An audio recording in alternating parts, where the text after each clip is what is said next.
আসসালামু আলাইকুম রহমতুল্লাহ। প্রিয় সহযোদ্ধা বন্ধুগণ, আজকে যারা এখানে সমবেত হয়েছেন তারা সকলেই জুলাই অভ্যুত্থানের অংশীদার এবং আমরা একে অপরের সহযোদ্ধা। এই জুলাই অভ্যুত্থানে আমরা একই সাথে অতীত শেখ হাসিনার বিরুদ্ধে যখন আমরা লড়াই সংগ্রামে নামে তখন তাদেরকে সরাসরি মদত দিয়ে আসছিল আমাদের পার্শ্ববর্তী দেশ ভারত এবং এদেশেরই কিছু কুচক্রী মহল। সংগ্রামী সহযোদ্ধা বন্ধুগণ, আমরা দেখতে পেলাম যখন পতিত শেখ হাসিনা যখন কোন জায়গাতে সারা বিশ্বের কোথাও আশ্রয় পাচ্ছিল না, সেই জায়গা থেকে ভারত নামক একটি সন্ত্রাসী রাষ্ট্র তাকে আশ্রয় দিয়ে পুরো বাংলাদেশের ছাত্র সমাজ ছাত্র জনতার বিপক্ষে অবস্থান নিয়েছে।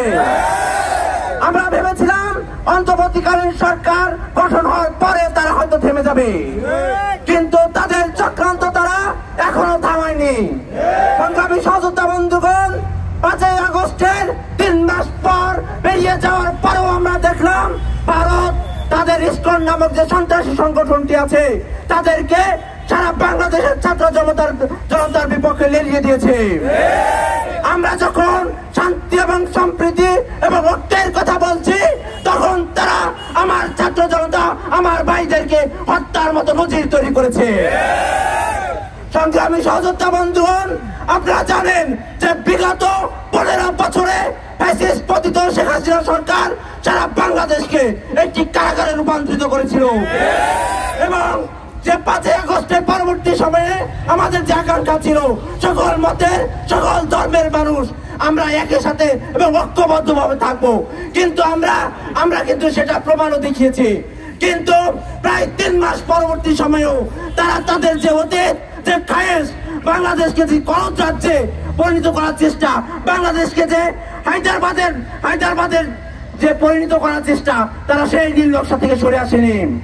আপনারা জানেন যে জুলাই অভ্যুত্থানে যারা বাংলাদেশের ছাত্র সমাজ ছাত্র দল ইসলামী শাসনদল তালাবায়ে এবং বাংলাদেশে প্রত্যেকটা জায়গায় ঐক্যবদ্ধভাবে লড়াই করেছিল। আমরা ইসলামী বিশ্ববিদ্যালয় দেখেছি ইসলামী ছাত্র শিবির এই আমাদের লড়াইয়ের সাথে ওতপ্রোতভাবে জড়িয়েছিল। বিক্ষোভ মিছিলগুলোতে অংশগ্রহণ করতাম, সামনের সারিতেও তারা থাকতো, পিছনের সারিতেও তারা থাকতো। এই ছাত্র জনতাদের সবার অবস্থান, এই অবস্থানের বড় স্টেক হোল্ডার ছিল ছাত্র শিবির। এই কথাটা কেউ স্বীকার করো অথবা না করো, এটা আমার বলতে দিতে নেই।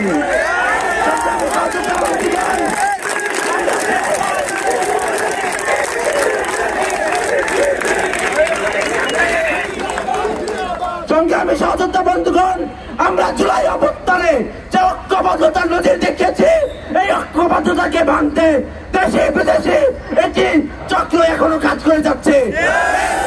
বিদেশি চক্রের একটি কাজ হচ্ছে চট্টগ্রামের মতো জায়গায় আমার একজন ভাইকে হত্যা করা। সংগ্রামী সহযোদ্ধা বন্ধুগণ, আমরা প্রতিবাদ করব, একই সাথে আমাদেরকে সম্প্রীতিও রক্ষা করতে হবে মহল যাতে এদিকে তাদের স্বার্থে কাজে না লাগাতে পারে।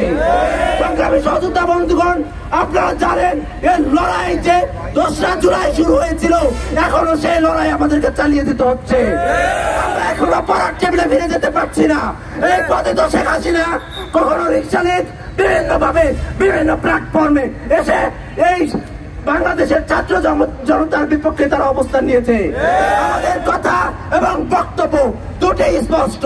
যদি বাংলাদেশের ছাত্র জনতার বিপক্ষে তারা কোনোভাবে অংশগ্রহণ করতে চায়, আমরা যেভাবে পতিত শেখ হাসিনাকে 16 বছরের শাসন ব্যবস্থাকে আমরা যেভাবে ঝেঁটিয়ে সারা বাংলাদেশ থেকে বিদায় করেছি এবং পুরো পৃথিবীতে যারা যখন কোথায় আশ্রয় পায়নি, আপনাদেরকেও সেই পরিণতি করতে হবে। আপনারা জানেন যে বৈষম্য ছাত্র আন্দোলনটাকে সারা বাংলাদেশের ক্রিয়াশীল সকল ছাত্র সংগঠনের সাথে আমাদের মিটিং হয়েছে এবং সেখানে আমাদের যে সপ্তাহ চলছে সে সপ্তাহ যে সংহতি সপ্তাহ চলছে সে সপ্তাহ আগামী দিনও চলমান থাকবে। আমরা এই ঐক্যবদ্ধ থেকেই এই সকল দেশ বিরোধী শেখ হাসিনার যারা সহচর দোষর তাদেরকে আমরা পতিত করতে চাই। এজন্য আপনাদের প্রতি আহ্বান থাকবে আমরা ঐক্যবদ্ধ থেকে এবং সকল প্রকার এই অন্যায় এবং যে ধরনের নীল নকশা তারা করে যাচ্ছে আমরা প্রত্যেকটি নীল নকশাকে আমরা ভেঙে চলে চুরমার করে দিতে চাই। ঐক্যবদ্ধ থাকতে চাই। আমাদের যে ইস্পাত দিল যে আমাদের ঐক্য, সেই ঐক্য আমাদেরকে আগামী দিনেও বহাল রাখতে হবে। এজন্য পতিত শেখ হাসিনার যে বিরুদ্ধে যারা আমরা এক হয়েছিলাম আমরা আগামী দিনে ঐক্যবদ্ধ থাকতে চাই। সেই ঐক্যবদ্ধের আহ্বান রেখে আমি আমার বক্তব্য শেষ করছি। সর্বোপরি সবাইকে ধন্যবাদ। আসসালামু আলাইকুম রহমতুল্লাহ।